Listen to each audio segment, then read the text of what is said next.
Agora sim chegou a hora de falar das práticas agrícolas avançadas. Para contribuir com o debate e moderar o painel, vamos receber o sócio da Datagro Alta Performance, Paulo Castilho.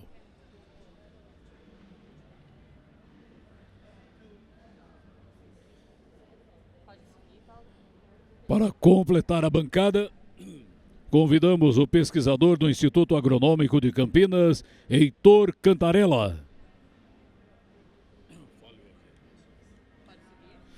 O diretor técnico agrícola na Benham Rates, Otávio Tuffi.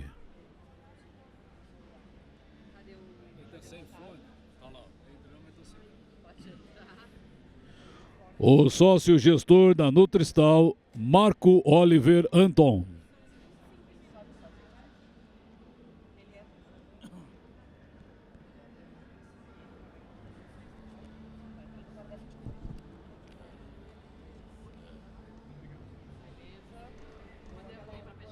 Paulo Castilho, o palco é seu.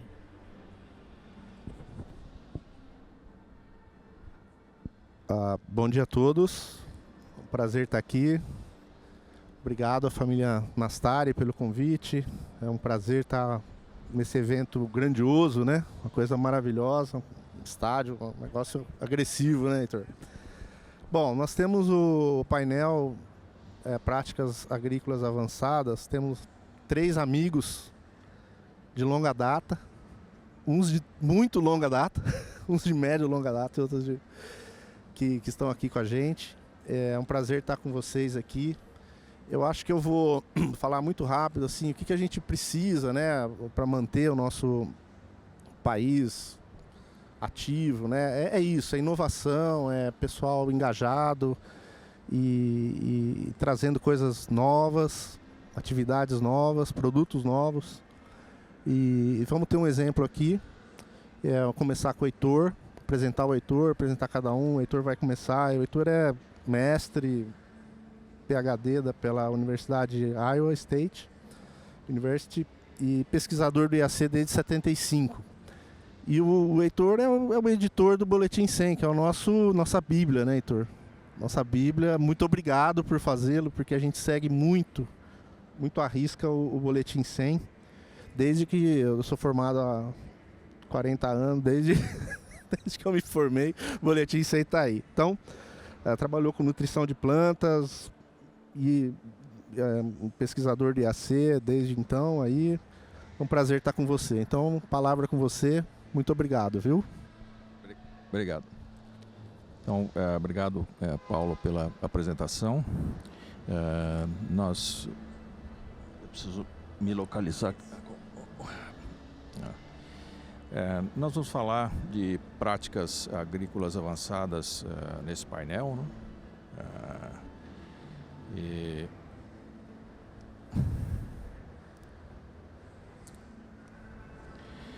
A pergunta que a gente se faz é: a agricultura brasileira é avançada?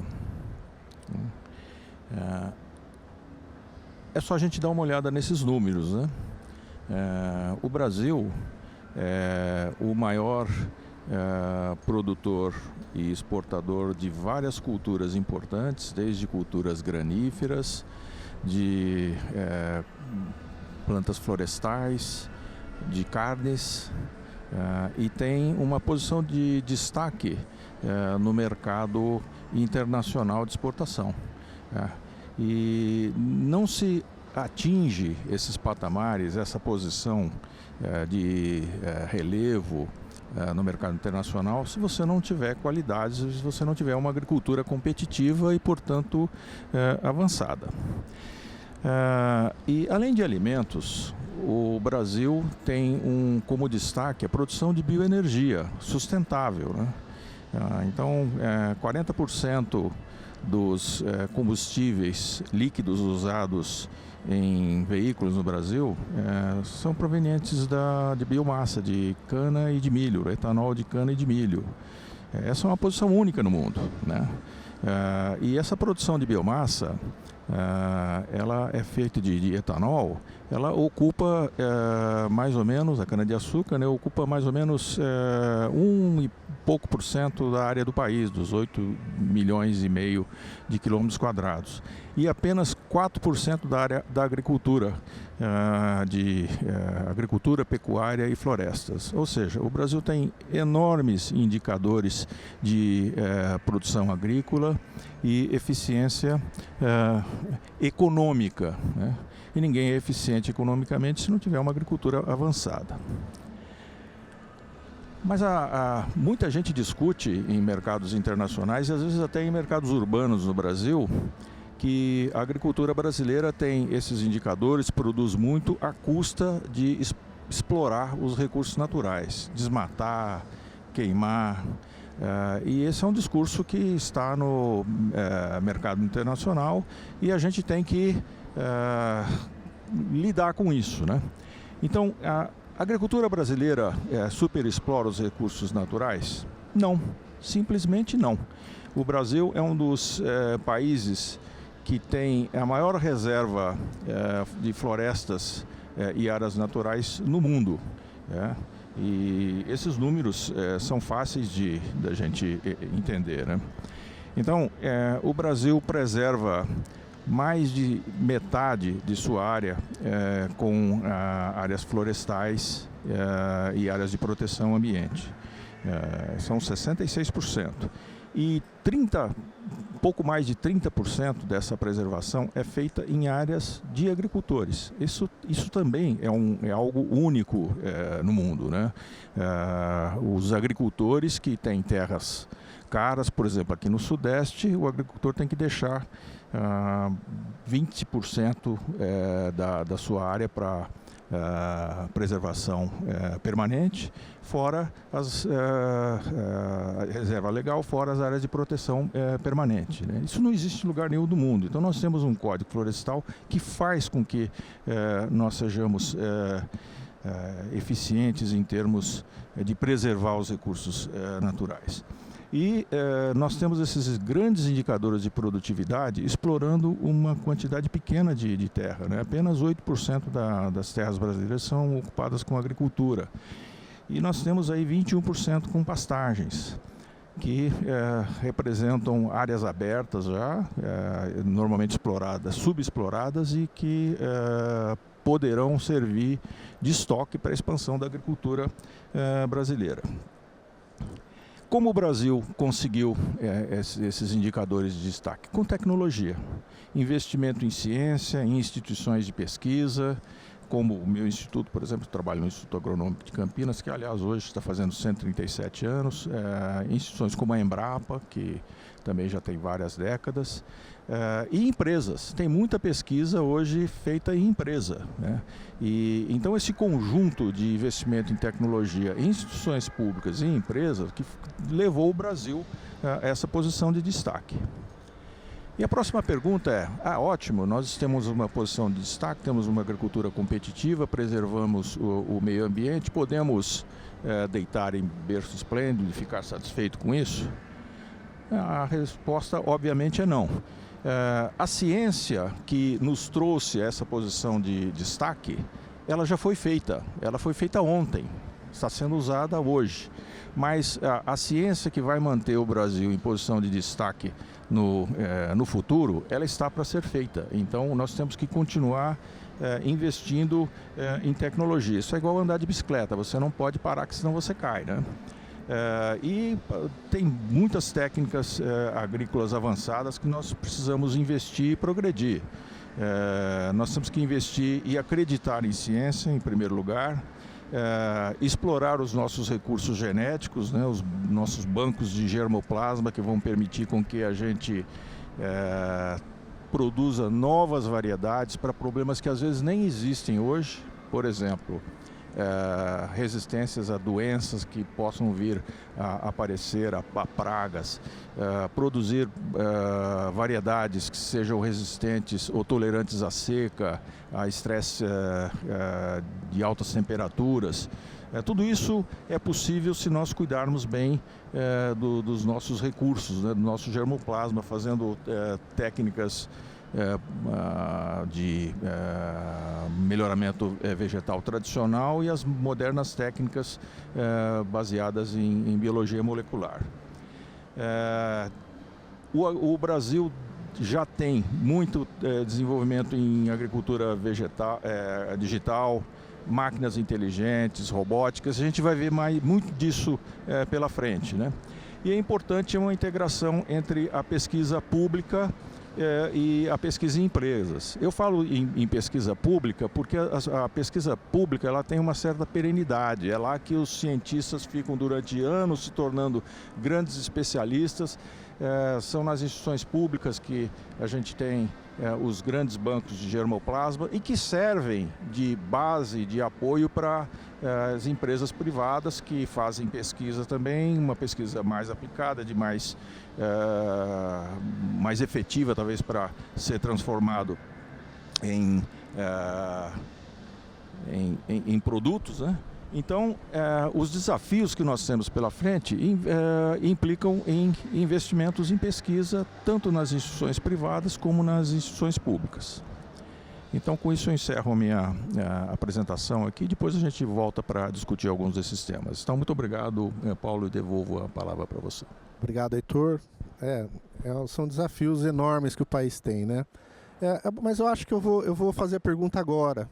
Eu acho que está quente o assunto. Como, né? Como que nós vamos continuar moderno? Como nós vamos ter condição de entregar o que o mundo precisa? Porque o mundo, um pedacinho do mundo está aqui, mas o mundo precisa do Brasil. Nem sabe quanto ainda, mas precisa do Brasil. Nós vamos ter condição de entregar o que o mundo precisa e quer do Brasil? Vamos. Em termos de agricultura, né? Vamos sim. Eu vou me permitir aqui fazer uma referência a um enfoque que o Dr. Roberto Rodrigues fez numa aula inaugural para a mais recente turma de agronomia da escola da PUC de Campinas, né? Ele fez uma comparação com os 4 cavaleiros do Apocalipse. Ele falou que os novos cavaleiros do Apocalipse são fome, insegurança energética, meio ambiente e trabalho. Esses são os problemas que afligem o mundo atual. E a agricultura brasileira tem condições de atender a todos eles, porque nós temos terra, nós temos esse monte de área de pastagem já aberta que pode ser explorada e nós podemos expandir muito, sem derrubar uma árvore. Nós temos tecnologia, como nós já discutimos, mostramos os números aqui. Nós temos clima, nós temos água, então nós temos tudo. E nós temos uma juventude disposta a aceitar esse desafio. Um ponto importante é que as pesquisas agrícolas até há pouco tempo eram feitas por agrônomos. Hoje não mais. A gente vê os nerds, engenheiros, gente da área de automação, de robótica, sendo atraídos para esse setor dinâmico da agricultura. Então, nós temos desafios, nós temos recursos e temos gente e potencial para vencer essa grande batalha. Muito bem, muito obrigado. Depois fazemos outras perguntas aí, se tiver tempo. Obrigado, Heitor. Vou passar a palavra agora para o Otávio Tuffi, amigo de quase 40 anos aí, engenheiro agrônomo, colega, formado em Jaboticabal, pós-graduação na Fundace, diretor técnico e auditor do BENRE. O BENRE é um instituto que nós ajudamos a criar no comecinho, né, Otávio? E fizemos toda a base teórica inicial, bem inicial, lá no escritório da Datagro, Alta Performance. Foi um prazer trabalhar com você na Datagro e na Santa Elisa por todos esses anos, né? Então tá aqui o Otávio, ele vai falar pra gente aí do que o BENRE pode contribuir para esse que o Heitor falou, né? Para esse futuro, para esse... Com você, Otávio, obrigado. Paulo, muito obrigado pela apresentação. Também foi um grande prazer trabalhar muitos anos com você na Santa Elisa, como você sendo o meu diretor agrícola e também na Datagro. E agradecer também a família Nastari e a Datagro por esse convite que realmente nos deixa muito lisonjeados. O Benri, que nem o Paulo disse, começou aí há praticamente 14 anos atrás, né? E o que o Benri faz? O Benri, nós somos uma empresa que faz classificação operacional das usinas. Classificação na forma de rating, né? A exemplo do mercado financeiro, vai de AAA a D. E com os viés positivo e viés negativo em cada nota. E com isso, qual o grande diferencial? Primeiro que existe uma diferença muito grande em termos de rating e benchmark. O rating, quando altera para todos. E o benchmark é número absoluto. Então, por exemplo, só citando um exemplo, no rating, o nível B, o rating B é a média. Na safra 22 de cana, nós tivemos 76 toneladas, números redondos, por hectare. Foi o nível B, o rating B. Na safra 23 foram 87. Continua sendo o nível B. Quer dizer, a gente não compara número absoluto, nós fazemos isso a nível de rating. E o que isso traz? A nossa metodologia de trabalho, eu sou responsável da área agrícola, eu recebo mensalmente dos nossos clientes 96 indicadores. E aí, esses indicadores são auditados, né? Então, esse é um outro grande diferencial do Benri. Eu vou a campo, eu vou às usinas auditar a aderência e a veracidade desses números que a gente recebe. Então, além de ser na forma de rate, os números são auditados. E nós também temos toda uma batelada de cálculos internos que a gente também faz, junto com as auditorias de campo, a veracidade e a aderência de todos esses números, né? No caso da agrícola, nós temos 96 indicadores que entram 16 no rating. Cada um tem um peso específico de acordo com a importância que ele tem. E aí, cada um tem seu rating e aí gera um rating consolidado, né? Então vamos lá, o uso de indicadores agrícolas auditados e ranqueados na forma de rating, né? Como o rating operacional é uma ferramenta de gestão, é uma ferramenta muito forte em termos de gestão avançada. Por quê? Dentro das unidades, das usinas ou dos fornecedores de cana que a gente também trabalha, como o número é auditado e vem proveniente, assim, apurado por uma empresa externa, ele tem muita credibilidade dentro da usina, dentro do fornecedor e dentro dos bancos. Porque nós também trabalhamos no mercado financeiro, então tem muita credibilidade pela auditoria e por ser apurado por um agente externo das usinas. Então é uma fonte de informação isenta e valiosa sobre o desempenho das lavouras, bem como todas as etapas do processo produtivo agrícola. Eu estou falando isso pela agrícola, mas nós também temos o rating industrial. Tá, ok? Que é feito pelo nosso colega, o Kiko, né? Então, como que funciona? O mercado financeiro, às vezes, tem uma usina que, às vezes, está alavancada, né? Mas ela, porventura, tem um bom rate operacional, tanto agrícola quanto industrial, o banco passa a ver, o agente financeiro passa a ver aquela usina com outros olhos. E, consequentemente, o spread bancário é menor. Por quê? Porque o rate é uma fotografia da operação e do risco operacional, né? Então, dependendo, se a usina às vezes está alavancada, alguma coisa assim, mas ela tem um rating, o banco, o agente financeiro passa a ver aquilo com os bons olhos, talvez fornecendo um spread menor. E dentro das usinas,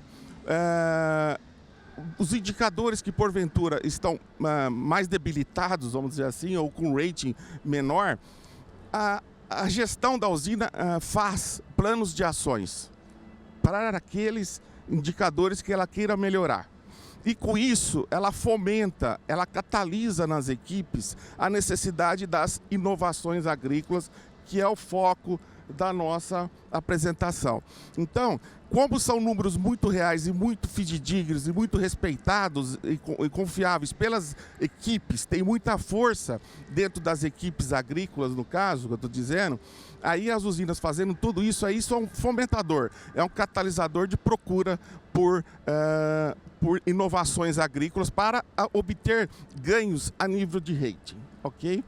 E muitas das vezes esses ganhos são feitos sem nenhum CAPEX, somente com o envolvimento das equipes, né? Que é muito forte.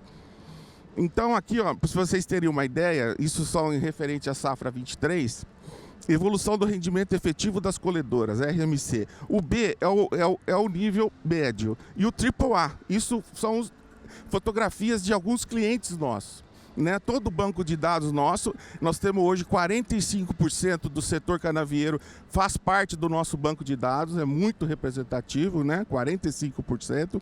Então vocês veem que no nível B houve um incremento de 53,9 toneladas por hectare no rendimento efetivo das colhedoras na safra patada.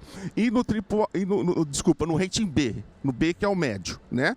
E no AAA houve um aumento de 14,1 toneladas por dia do rendimento operacional das colhedoras, indo para 704,6 toneladas máquina dia efetivo. Esse efetivo é sem correção do aproveitamento de tempo agroindustrial, é realmente efetivo o que produziu. Então tudo isso são em cima de planos de ações, de inovações que que o BENR ajuda a propiciar esse fomento de inovações. Exemplo, aproveitamento dos resíduos industriais de forma racional, ou seja, a utilização da cinza, torta de filtro, água residuária e vinhaça na fertilização racional das soqueiras ou das canas-plantas, né? Então, para vocês terem ideia, o rate B saltou 4,1% e o rate AAA 1,7%. Quando você fala em 59,1%, quer dizer que 59,1% da área agricultável da usina foi fertilizada com algum tipo de resíduo industrial. E isso tem um ganho muito grande do ponto de vista de produtividade, como também na RenovaBio, porque impacta muito forte na RenovaCal, que é a não aquisição de nitrogenado no mercado, ok? Em termos de rendimento agrícola, né, que nem eu disse, ó, na safra anterior 73,88 e 88,43 na safra 22 e 23 respectivamente, com um ganho produtivo de 11,45 toneladas por hectare. Isso daí quer dizer, isso mostra a beleza do rate, porque a nível de rate, tanto a safra 23 com 73,88 desculpa, 22, 73,88 e a 23 com 88,43 continua sendo o rate B. Então você não compara número absoluto, você compara rate. Né? E os nossos clientes AAA 92,33 foram na safra 22 e na safra 23 os AAAs com 102,6 toneladas por hectare média. Então isso mostra a força do traço, né, da fomentação, de criação de bancos, de planos de ação para cada indicadores, e o BENR é uma tábua, é um monitor para isso tudo e incentivador para que os nossos clientes sempre estejam fazendo esses planos de ação para melhorar em termos de rating, pelo menos um grau de rating de um ano para o outro. É lógico que vai chegar num ponto de equilíbrio, no break-even, por exemplo, depende muito das condições edafoclimáticas, vai chegar num break-even. Mas aí o grupo interno das usinas elegem quais são os seus break-evens a nível de rating. Isso é fantástico. Então, nós estamos crescendo cada ano que passa. E além de fazermos o rating, nós, nos últimos 4 anos, nós também somos certificadores do RenovaBio. Então, nos últimos 4 anos, nós somos a empresa que maior tem usinas participantes de certificação de RenovaBio provenientes do BENR. Então, nós estamos aí com o market share do mercado ao redor de 85% das certificações de RenovaBio. Então, são 2 produtos muito fortes, além de monitoramento de safra. Ok? Muito obrigado. Estou aberto a qualquer pergunta. Ô, Otávio, obrigado você. Parabéns aí pela mostrar como funciona. Realmente é um negócio simples e complexo, né? Porque ele é móvel, né? Pelo que eu entendi, de um ano para o outro, você tá bom num ano, você tem que melhorar. Você está comparando você com você mesmo e você com pares do mesmo nível, né?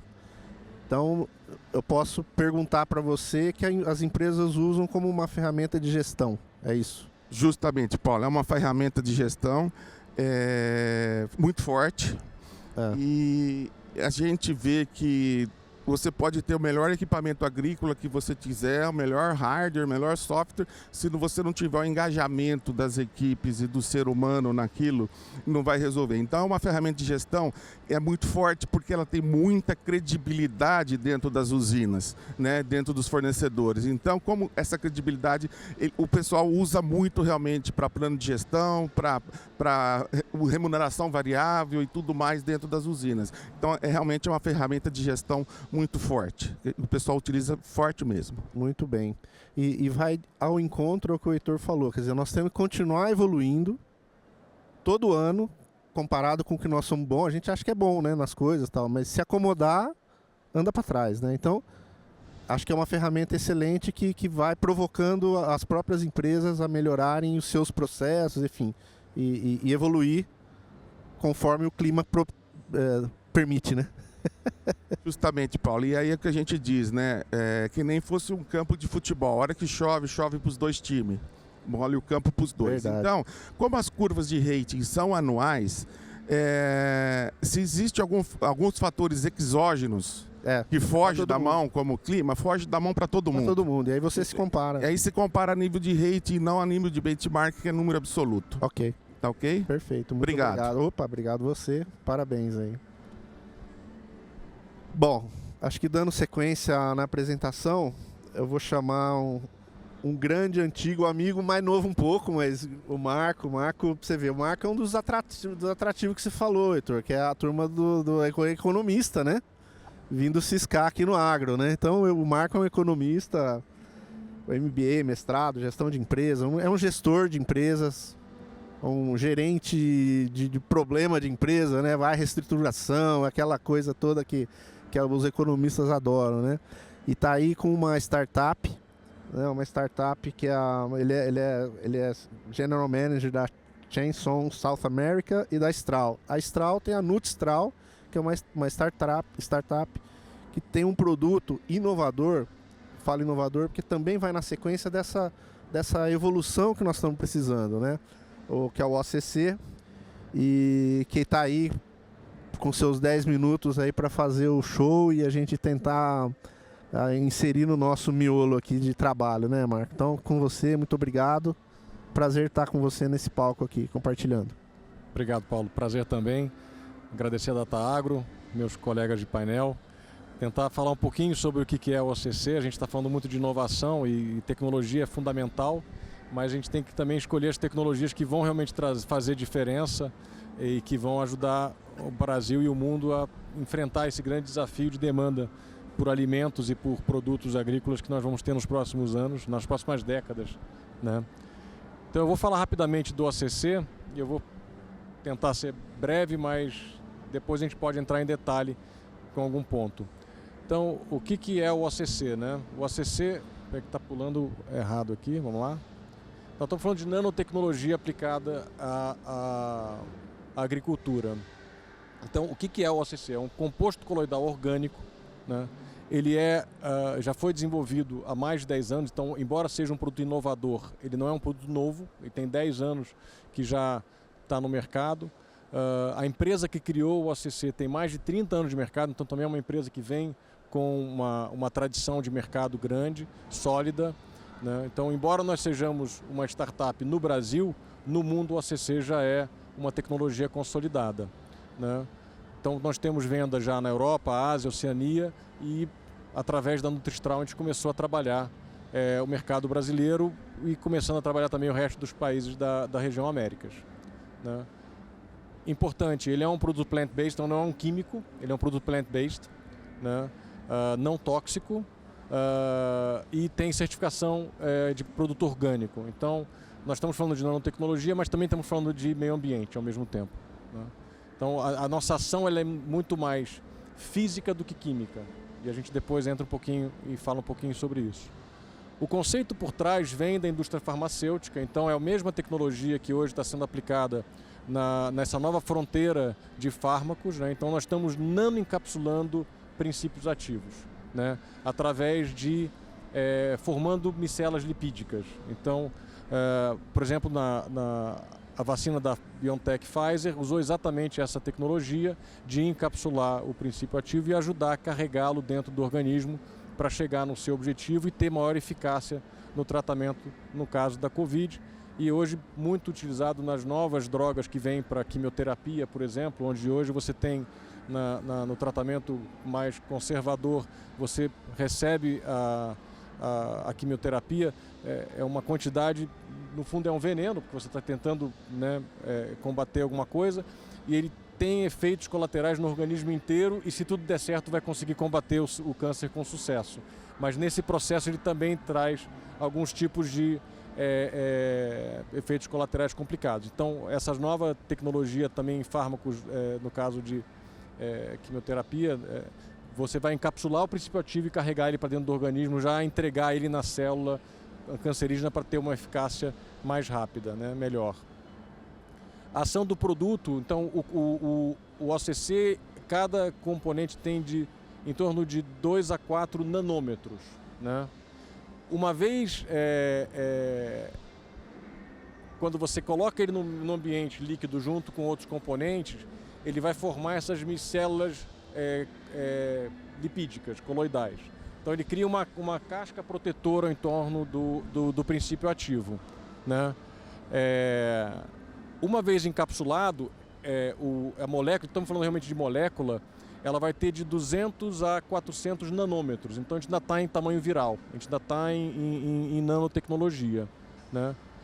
E essa membrana lipídica ela vai facilitar o deslocamento daquele princípio ativo e a distribuição desse princípio ativo dentro da planta, né? Então você ganha muita eficácia do princípio ativo, né? E aí eles vão poder ser absorvidos de uma forma melhor, né, fazendo com que a planta tenha os efeitos positivos daquele princípio ativo que você está querendo levar para a planta. Aqui a gente tem um videozinho, deixa eu ver se funciona, que mostra isso em efeito, né? Então você está no ambiente aquoso. OCC lipids disperse within the aqueous environment, along with nutrients or mineral compounds. Não, né? Eu vou tentar traduzir em paralelo. Então você vai ter princípios ativos numa cauda, por exemplo, ou numa formulação. Você pode usar ele numa formulação ou numa cauda já para aplicação final. E por atração polar, ele vai fazer esse encapsulamento, criando essa micélula lipídica, né? E uma vez feita a micélula lipídica, vai fazer esse transporte. Se você adicionar um novo produto, você vai ter uma reorganização dessas micélulas coloidais, né? Ao fazer essa reorganização, você consegue transportar esses novos ingredientes que você está querendo levar para a planta, né? Eu vou pular isso aqui. Então, uma representação gráfica, uma célula vegetal tem em torno de 20 micrômetros. A gente está falando de 200 a 400, 500 nanômetros. Então, olhando assim, ainda é um pontinho preto olhando para a célula como ela é, né? Formas de aplicação, como eu comentei, você pode colocá-la na formulação de produtos, então você pode ter um trabalho com B2B, ele pode estar integrado a bioestimulantes, bionutrientes, ele pode estar integrado em fertilizantes, ele pode estar integrado em químicos, em defensivos agrícolas, por exemplo, fazendo parte da composição da formulação, né? Pode aplicar diretamente na lavoura, por exemplo, também. Essa forma de ação é muito simples, a gente não mexe no protocolo de aplicação das fazendas, a gente incorpora ele muito facilmente no processo de aplicação da fazenda, né? Aí você pode usar ele para tratamento de sementes, de mudas, a gente tem trabalhos muito interessantes com relação nessa área. Você pode usar ele em reflorestamento e floresta plantada e também muito em regeneração de solo, que é um tema que é fundamental, inclusive para esse nosso crescimento sem derrubar nenhuma árvore, nessas 40 milhões de hectares que o Brasil tem intenção de recuperar, pode ser um produto muito interessante para ajudar nesse processo, né? Aqui alguns exemplos que eu trouxe, quer dizer, é um produto que ele vai te trazer grandes benefícios de produtividade. E esse exemplo, isso aqui é um exemplo de um cliente já em utilização prática. Aqui é soja. Nesse caso, a gente estava num ano de estresse hídrico, então a chuva foi muito abaixo do previsto, né? Mas fazendo uma comparação, você tem na região uma produtividade média de 50,4 sacas por hectare. o ACC sendo aplicado no manejo normal, junto com defensivos e outros produtos da fazenda, chegou a 66,9 sacas por hectare, um crescimento de quase 33%. E o ACC Black, que é uma versão nossa já com bioestimulante, ácido fúlvico, ácido úmico, aminoácidos e extratos de alga, esse número foi para 74,08 sacas por hectare, quase 47% de ganho de produtividade. Então, extremamente relevante, quer dizer, são números fortes de mais de 2 dígitos que podem levar realmente o nível de produtividade de um produtor para outro patamar, né? Aqui só algumas evidências do que foi coletado na época e depois pesado para evidenciar o resultado. Um outro exemplo interessante, quando a gente fala às vezes de tratamento de doenças, isso aqui foram 2 anos de testes práticos que nós fizemos em citros, laranja, incorporando o ACC no manejo da fazenda. E aí nós temos 2 grupos aqui. O grupo da esquerda são árvores infectadas por greening. O grupo T4, eles não tiveram nenhum tipo de tratamento com ACC, e o T1, T2, T3 tiveram tratamento com ACC. O que a gente percebeu no segundo ano foi um ganho importante de produtividade, porque nós conseguimos, através do deslocamento dos nutrientes pela planta, fazer com que esses nutrientes voltassem a circular livremente pela planta, voltando a nutrir a planta. Então nós tivemos, na média, em torno de 116 quilos por árvore de frutos, contra 70 e alguma coisa, não estou conseguindo ver por causa do reflexo. Comparando com árvores saudáveis, que é o grupo da direita, as árvores saudáveis não tratadas tiveram uma produtividade média em torno de 105 quilos por árvore, se eu me lembro de memória, porque eu não estou conseguindo ver direito, como eu falei, né? E as árvores saudáveis tratadas tiveram um ganho de produtividade de mais de 58%, né? Então isso demonstra que, e a gente está avançando em testes ainda na área de laranja, mas aqui nosso foco não foi combater a doença, e sim fazer com que a planta tivesse condições de voltar a produzir e coabitar com a doença, que às vezes é uma solução que você tem que ter, né? Aí, fechando alguns exemplos de redução de químicos, por exemplo, a gente consegue fazer, através da potenciação dos químicos, reduzir a quantidade, as doses dos químicos. Você vê, tem exemplos gráficos aí, né? Enfim, também ganhos de produtividade aplicados em cana-de-açúcar. Eu estou terminando o meu tempo aqui. Enfim, a Nutri-Stral está com stand aqui no GAF, então qualquer um que tiver interesse em conhecer um pouco mais a gente, conhecer um pouco mais a tecnologia, fica à vontade para encontrar com a gente daqui a pouquinho. Beleza, foi em cima do tempo aí, não tem nada te atraso não, tá ótimo. Obrigado, Marco. Nós temos 10 minutinhos para bater um papo aqui, mas antes de, como eu fiz pergunta para todo mundo, eu vou fazer uma pergunta para o Marco também, que eu acho que tem tudo a ver com essa história nossa de longo prazo e tal. Qual é o efeito do ACC? Ele acumula, qual é o efeito dele no longo prazo, uma vez que ele é um produto novo, né? E no solo, ou na planta, que seja, ou nas culturas, ou nos cultivos, ou nos anos que se seguem a aplicação. Sabe falar alguma coisa? Tem para culturas que você, por exemplo, soja você colhe, né? E aí o que você vai ter realmente é o solo, ainda esses lipídios, né? Porque nós estamos falando de lipídios e a forma como você vai fazer com que esses lipídios cheguem nas plantas, né? Os lipídios são fundamentais para todos os organismos que existem, né? No mundo. Então você vai ter um acúmulo, uma guarda desses lipídios no solo, facilitando a próxima safra. No caso de cana, por exemplo, que você vai ter 10 ou mais safras, ou algodão, café, você vai ajudar a planta a subir degrauzinhos. Então ela na próxima safra ela já vai estar com os efeitos positivos, ela já vai estar um pouquinho melhor. Então ela já tende a começar aquele período já com o sistema dela de vitaminas, vamos dizer assim, ela está mais robusta, ela está tomando lá whey protein, ela está treinando com whey protein, isso aqui ela vai chegar no próximo ciclo mais preparada para enfrentar os estresses hídricos, que às vezes acontece, algumas coisas acontecem. Então você vai ajudando a planta a subir degrauzinhos ao longo do tempo, né? é bem linha com o Benri também, né?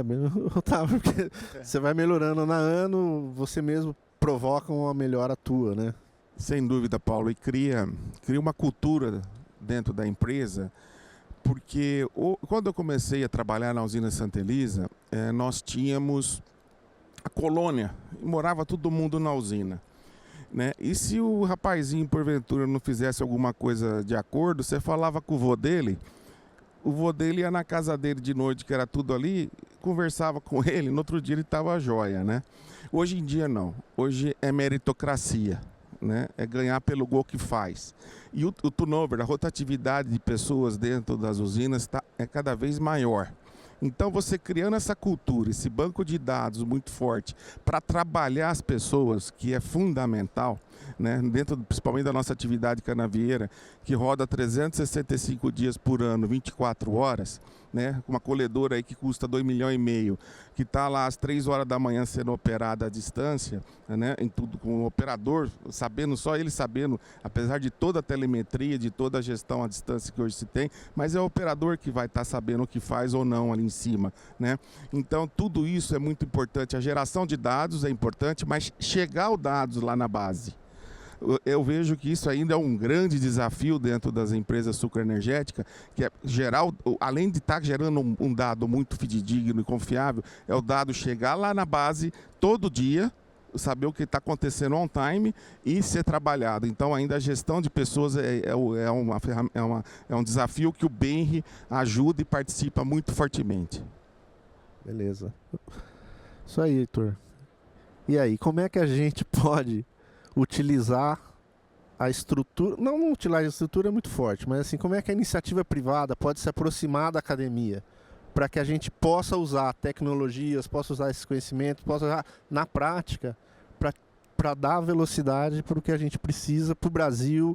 Não estou falando de cana, não, estou falando geral, né? O IAC é um instituto potentíssimo, nós nos fiamos muito no conhecimento do IAC e é importante que a gente saiba como nos aproximar de um instituto ou de uma faculdade para ter acesso a tecnologias ou uso das tecnologias de uma forma correta, né? É verdade, Paulo. As instituições de pesquisa estão cada vez mais abertas à colaboração e a desenvolver novas tecnologias junto com o setor privado. Isso é absolutamente necessário, né? E aí eu gostaria de chamar a atenção aqui também para essa questão de tecnologia, do papel do ensino, que, né, se a gente circula pelas grandes empresas agrícolas hoje, nós vamos nos deparar com doutores, né? Sim. Gente bem formada, quer dizer, que está pronta para inovar.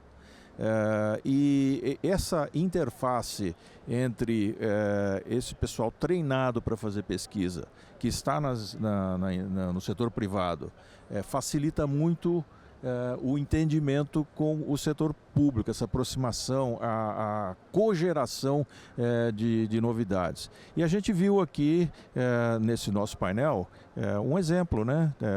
O setor público, que gera muitos dados, muita pesquisa, muita novidade.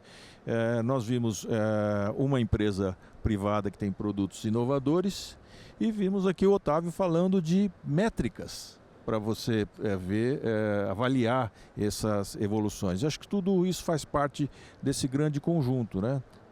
Desenvolver tecnologia, dividir com a indústria, co-criar com a indústria novas tecnologias e medir. Medir porque a gente vai saber se isso realmente está fazendo efeito e como, né? Exatamente. Quem não mede não sabe o que tem, né? Então, medir de uma forma correta, padronizada, fidedigna, né? E Otávio, qual a importância, então, de ter essa coisa independente, assim, para esse caldo que nós estamos falando, né? Porque vocês têm uma independência, Nós somos, que nem bem uma boa pergunta, Paulo. Nós somos totalmente independentes. E com isso gera uma credibilidade ainda maior. Você falou. Uma credibilidade muito grande. O mercado financeiro hoje usa muito bem, né? Então, nós somos o único no Brasil hoje que fazemos isso, né? Então, por conta dessa credibilidade, dessa independência total, os números dentro das usinas e dos fornecedores têm muita credibilidade e também dentro do mercado financeiro. Somos totalmente independentes. Sim. Totalmente.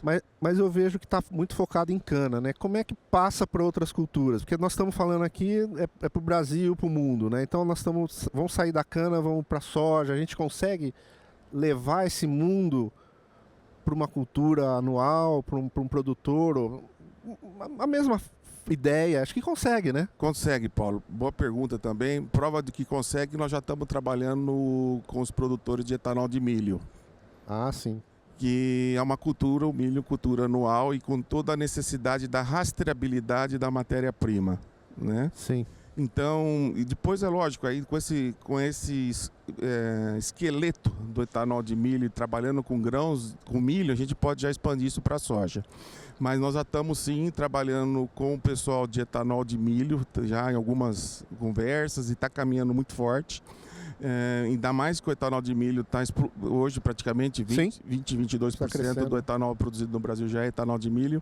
Então nós vamos sim, no futuro não muito distante, futuro breve, ter também um rating, né, para a cadeia de grãos, no caso milho, junto com os produtores de etanol de milho. Então já estamos partindo de sair um pouco do setor só cana, indo para milho e futuramente também soja. Muito bem. Beleza. Queria fazer um comentário. Claro, Marcos. Estamos aqui. Aqui é um debate, não tem mais pergunta, aqui é conversa mesmo. Eu achei as colocações do Heitor e do Otávio super interessantes, e a gente tem métrica, tem tecnologia, tem ciência, tem academia, mas tem pessoas. Em tudo que a gente falou aqui, o engajamento das pessoas, a formação das pessoas, a qualificação das pessoas e conseguir atrair esse público jovem para o nosso mercado, é isso que vai ajudar a fazer a diferença, que a gente vai medir isso como a medição é a consequência de todo esse trabalho. Eu achei extremamente interessante quando a gente mostra aquela questão das médias móveis, né, que você se obriga a melhorar, se obriga a olhar para dentro, você não está deitado em berço esplêndido, e é isso que vai fazer com que a melhoria contínua ajude o mercado brasileiro, o país como um todo, sempre, né? Mas assim, a gente nunca pode esquecer pessoas, e um dos nossos grandes desafios como país é essa formação, a gente conseguir dar oportunidade para que essas pessoas tenham essa formação adequada para poderem fazer parte dessas histórias que a gente tem contado aqui hoje, né? Beleza. Acho que... Pois não, vai Paulo, lá. Só o tempo, mas só complementando um segundinho. 40 segundos. E está faltando mão de obra hoje. Ah, claro. Então, as usinas, a gente vê que hoje, dentro dos nossos clientes, são raros os que conseguiram preencher o quadro de funcionários. Então, quem sabe com tudo isso acontecendo ao mesmo tempo, nós consigamos fascinar o jovem para vir para o campo. Porque realmente está faltando mão de obra e quem sabe com todo esse engajamento tecnológico, né? Métricas e tudo mais. O jovem gosta muito de tecnologia. A gente consiga trazer o público jovem para trabalhar no agro, porque nós estamos com um déficit significativo de mão de obra. E as novas tecnologias, com robótica, com automação, com internet das nuvens, etc., atrai jovem, né? Sim. Talvez você não consiga atrair um jovem para trabalhar na enxada não dá. Na enxada não, mas para essas coisas sim, né? A agricultura vai virar um videogame para eles, né? É isso aí. Muito bem, acho que nós cumprimos aí com o tempo. Muito obrigado. Obrigado, Heitor. Obrigado, Otávio, Marco. Prazer estar com vocês aqui, dividindo o palco num momento tão importante. E vamos aproveitar a feira agora, né, também. Tá? Obrigado. O cheiro de churrasco já chegou, né? Obrigado. Muito bem. Obrigado.